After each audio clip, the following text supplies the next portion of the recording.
Hello, welcome back to a British expat in the Philippines. We're here again in the house and we're going to today show you the tools that are required and also some basic little hints for installing PPR, which is the PVC high pressure pipe used here in the Philippines for water supply. So if you watch carefully, I'll show you a few important things.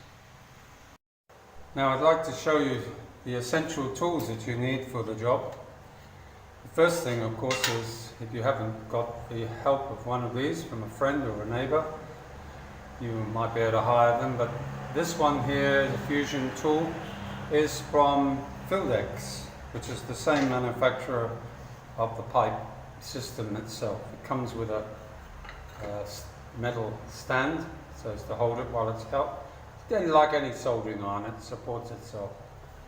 And this one was $9.99. Normally, I believe $18.99. So it was 50% off. So you have to look around on Lazada. Sometimes you find some pretty good deals. But the general rule of thumb is that they run from, if you get them on special, from about 1,000 pesos up to about 1,850. Some of them are higher, maybe 2,300, 2,400.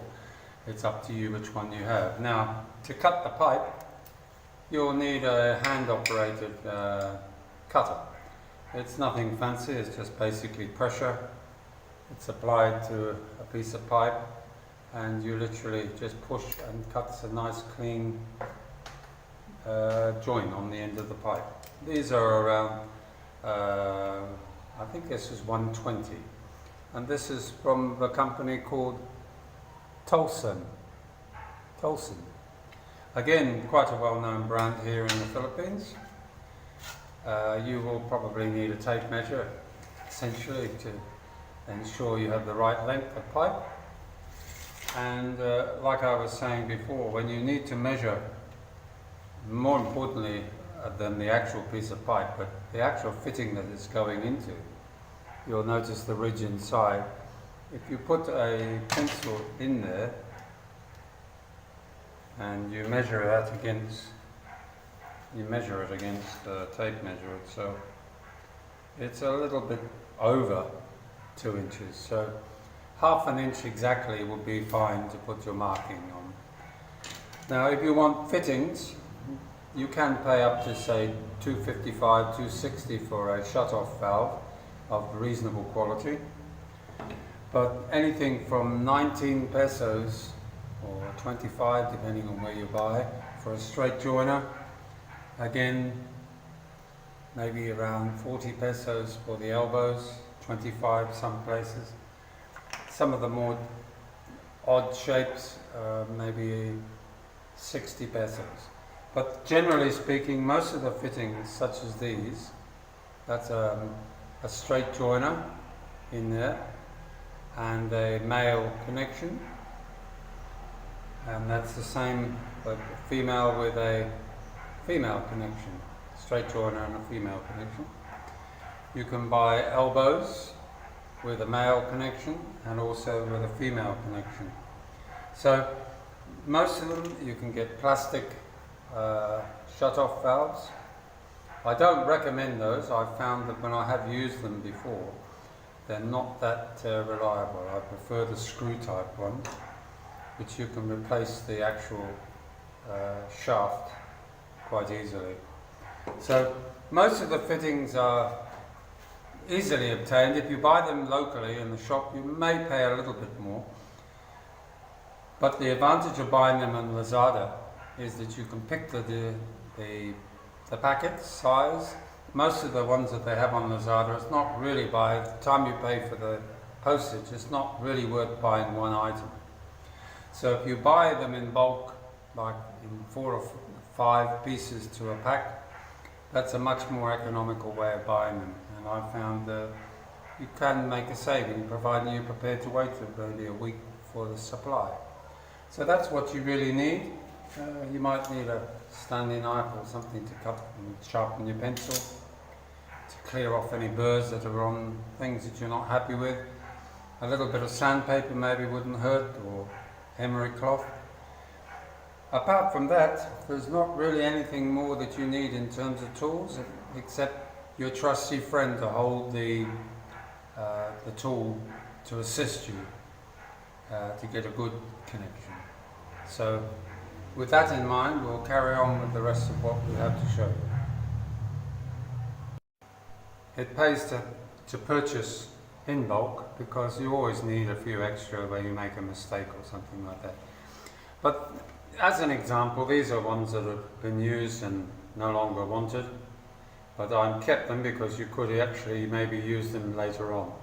So I always make sure I cut a little bit more off on the end of each joint, because you can maybe use that and you can join the pieces together.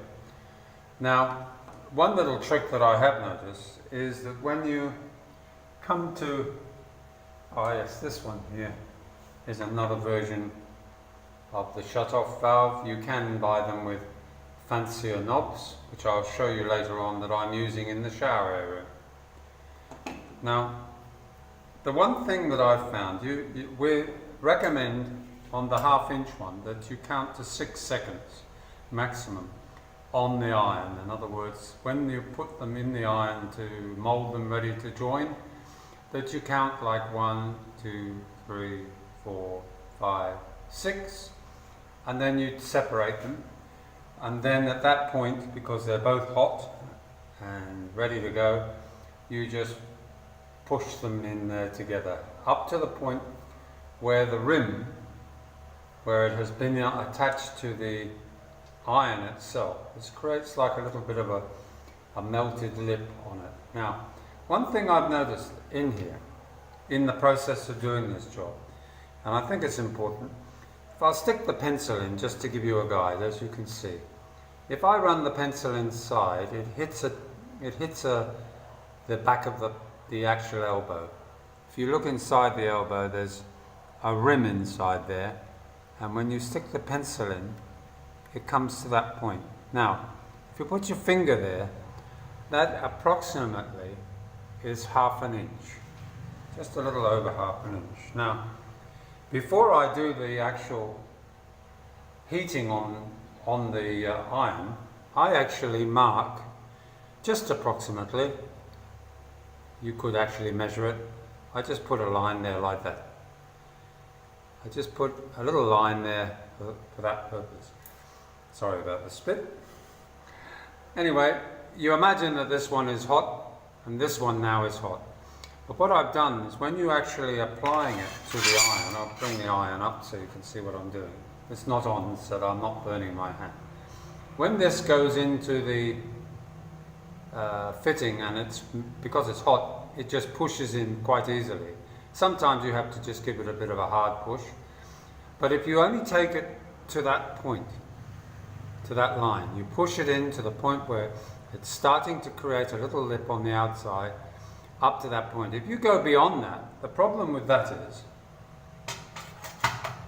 the actual diameter that you're left with after it's, so I'll use the word cooked, melted, actually contracts. It actually becomes smaller and smaller, because as you push the end that you're going to join into the iron, in effect it's melting, and the melting has got to go somewhere.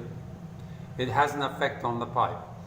So what you don't want is to have a pipe in your system, really, that's supposed to be that diameter, but by the time you've cooked it or melted it, it goes down to maybe just a maybe even ½ an inch gap, which obviously will create friction, and in time it may cause a problem with your connection, simply because the water is being forced through at a higher pressure and it's got nowhere to go. So it's a bit like a shower head. It becomes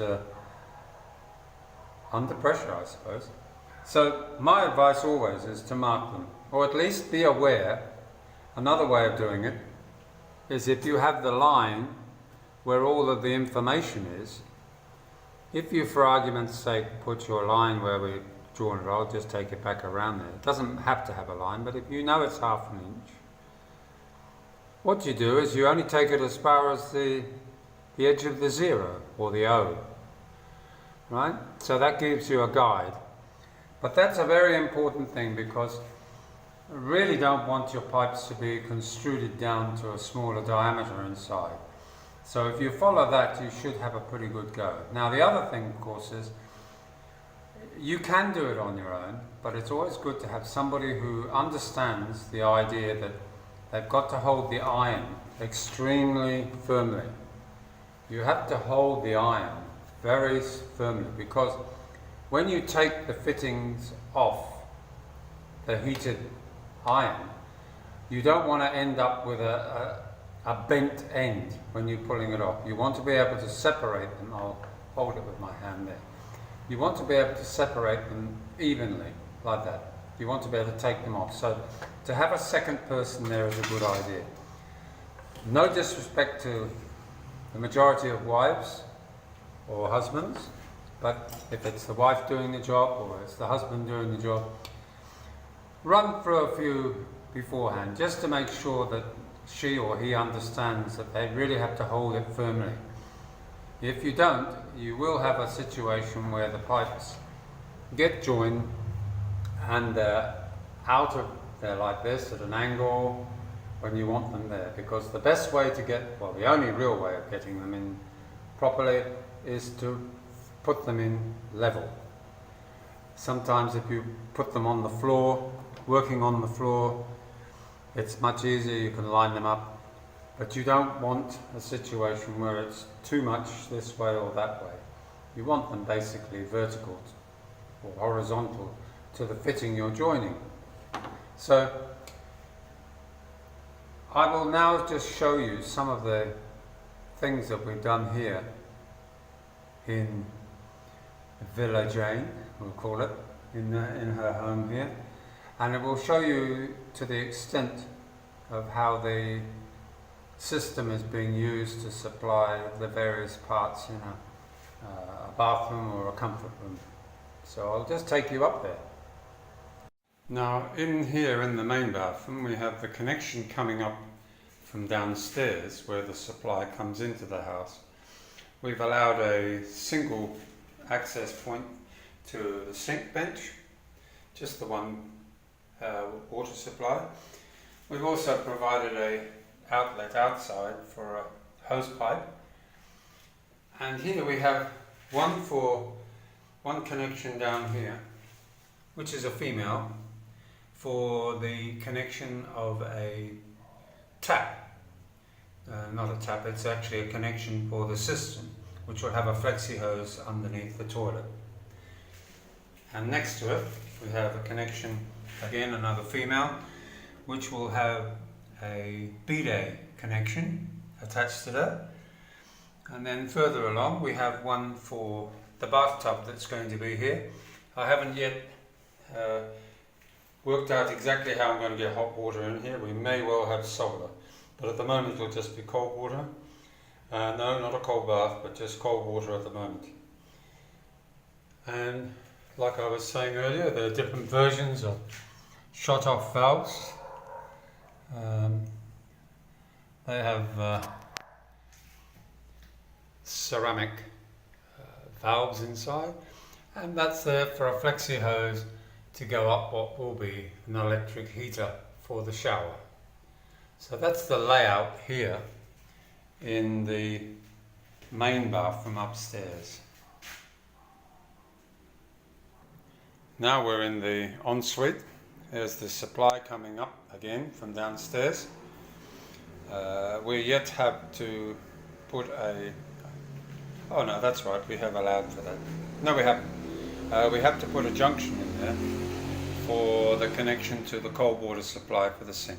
Next to it again we have the connection for the flexi pipe of the cistern, the connection for a bidet, a connection inside the shower cubicle, which is for a bucket of water. So there's a tap, that's going to be the shower cubicle area. Again, up I've got a piece of timber just so they don't fall out while they haven't been plastered. That's the turn off for the water supply to the supply, which will have a flexi hose, again up to a water heater up there. Now, just to give you an example, when one is able to join these, it's often better to do it on the floor, and that's what I did. The reason that the piece of timber there, just so they're holding up, they don't fall there. If I take that out, they'll fall off the wall. Quite a bit of work to chip out the wall so that they can be bedded in the wall eventually. So it's at the fit out stage here. Now, what I was referring to is it's a lot easier to do the actual joins when they're on the floor or down at the floor level, simply because you have a flat surface from which to do it. And it's just like putting Lego together. You just mark them where they're going to go, and you cut the lengths and you join them with the welding system that you have, and then they'll be ready to put back into the channeling that you've dug out, and you're away laughing. Right, now before I finish this demonstration, I'd like to actually just show you the iron working. I plugged it into the power. As you'll see, there's a red light just here. That's telling you that it's cooking, not quite ready yet. It's like any electrical plant. When it's ready, it will start to flash, and then the green light below it will come on. That is the only time you can actually weld the two pieces together. Now, so I'm not wasting a lot of bits and pieces, I'll select something that I can use again. Right, well, I'll use an offcut pipe. First of all, to demonstrate what I was talking about. Now, first of all, I will mark the ½ inch marking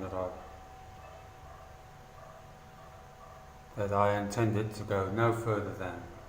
And I will just show you how that looks.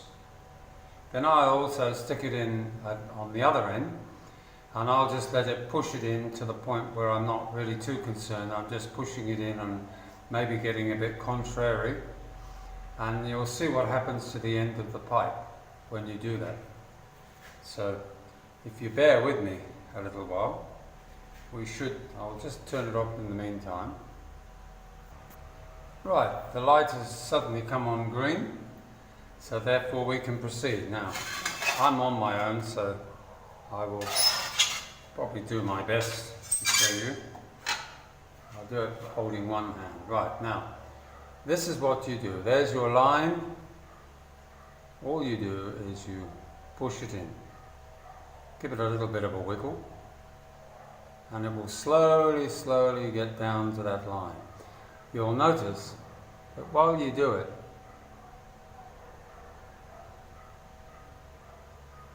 it's now in probably more than it needs to be in terms of time, but I'll just keep pushing. I'm going to keep pushing more than the line itself. I'm leaving it in longer than it needs to be, just to demonstrate what I was talking about, restriction. Pull it out. Now, that's the problem if you push it in too far and hold it too long. You end up with a tiny little hole, which is a restrictor. We often have fittings in Australia where they are restricting the flow of water, and therefore that's not the best way to do it. So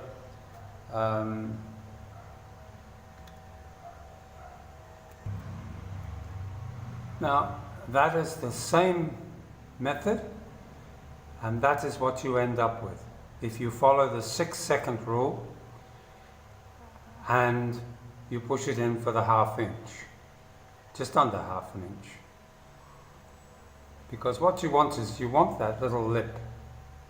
You want that little lip there, because when you have the fitting itself, which I won't melt at the moment, but when that fits on top, that edge there will weld also to that little lip, because it's both areas are soft. I'll demonstrate that in a minute. But as you can remember, If you push it in too far and hold it too long, that's the effect you'll have. Now, if you haven't realized that, you'll go ahead and do that, and you'll wonder why your system doesn't seem to be working as efficiently. And as you can see, you know, it's not very good as an end result. Whereas following the rules, 6 seconds, you still have the good aperture on the pipe and they're able to be well. Now what I'll do is I'll cut off the bad bit and just wait for a few moments.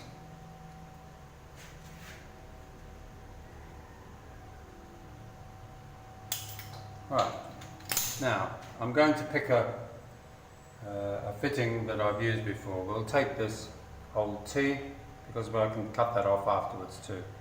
Now, I'm not quite sure. I might just position the camera just a little bit differently. Now I hope you can see that. Now, check to make sure that the light is on green, which it is. Now, I find that if you put the fitting that you're going to put onto that end first, just line it up, ready to go. Line the other one up now. I'm using my finger to show myself. I'll probably be a bad boy and I'll go and just put a little mark. There's your mark, and we'll carry on and do it properly. Now, back onto the job, we just push them in very quickly up to the mark. 1, 2, 3, 4, 5, 6. Pull it apart. Then you just push them together to the point where the fitting is now joined with the ridge, and you have a nice fitting on the end. Now you might have to play that again for me to show you again, because I don't want to use lots of fittings just to demonstrate it, but I can use that now again. I picked up the wrong one, but that's okay. I've got an elbow.